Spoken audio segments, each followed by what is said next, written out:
നമസ്കാരം. ഹൂതികളുടെ ആക്രമണം നേരിട്ട ചരക്ക് കപ്പലിനെ രക്ഷിക്കാൻ ആദ്യം ഓടിയെത്തിയ ഇന്ത്യൻ നാവികസേനയ്ക്ക് ഉൾപ്പെടെ നന്ദി പറഞ്ഞുകൊണ്ട് സോഷ്യൽ മീഡിയയിൽ പോസ്റ്റ് ചെയ്തിരിക്കുകയാണ് US സൈന്യത്തിന്റെ സെൻട്രൽ കമാൻഡ്. ആക്രമണം ഉണ്ടായപ്പോൾ ആദ്യം എത്തിയത് ഇന്ത്യൻ യുദ്ധക്കപ്പലാണ്.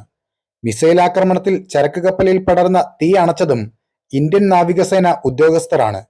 അതിന് ഇന്നലെ തന്നെ ചരക്ക് കപ്പലിന്റെ ക്യാപ്റ്റൻ ഇന്ത്യൻ നാവികസേനയോട് നന്ദി പറഞ്ഞിരുന്നു. US സെൻട്രൽ കമാൻഡ് പറയുന്നത് ഇങ്ങനെയാണ്: ഇന്നലെ ഇറാന്റെ പിന്തുണയുള്ള ഹൂതികൾ ഏദൻ ഉൾക്കടലിൽ ഒരു കപ്പൽ വിരുദ്ധ ബാലിസ്റ്റിക് മിസൈൽ ഉപയോഗിച്ച് മാർഷൽ ദ്വീപുകളുടെ പതാകയുള്ള ബെർമുഡയുടെ ഉടമസ്ഥതയിലുള്ള MV മർലിൻ ലുവാണ്ടയെ ആക്രമിച്ചു.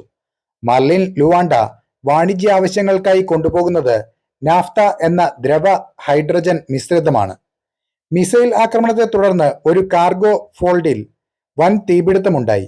USS Carney, French navy frigate FS Alsace, Indian navy destroyer INS Visakhapatnam എന്നിവയെല്ലാം വേഗത്തിൽ പ്രതികരിച്ചു. ജീവൻ അപകടത്തിലാക്കിയ ബഹുരാഷ്ട്ര ക്രൂവിൽ 22 ഇന്ത്യക്കാരും ഒരു ബംഗ്ലാദേശി ക്രൂ അംഗങ്ങളും ഉൾപ്പെടുന്നുണ്ട്. US, ഇന്ത്യൻ, ഫ്രഞ്ച് നാവികസേനകളുടെ ഈ ദ്രുത പ്രതികരണത്തിന് നന്ദിയെന്നും ഇപ്പോൾ തീ അണച്ചിട്ടുണ്ടെന്നും ആക്രമണത്തിൽ ആളപായമുണ്ടായിട്ടില്ലെന്നും കപ്പൽ കടൽ തീരത്ത് തുടരുന്നുണ്ടെന്നും മുൻപത്തെ ഗതിയിലേക്ക് മടങ്ങിയെന്നും US സെൻട്രൽ കമാൻഡ് പറഞ്ഞു. ജീവനും വലിയ പാരിസ്ഥിതിക നാശത്തിന് അപകടമുണ്ടാക്കുകയും ചെയ്യുന്ന ഒരു വലിയ ദുരന്തം ഒഴിവാക്കി.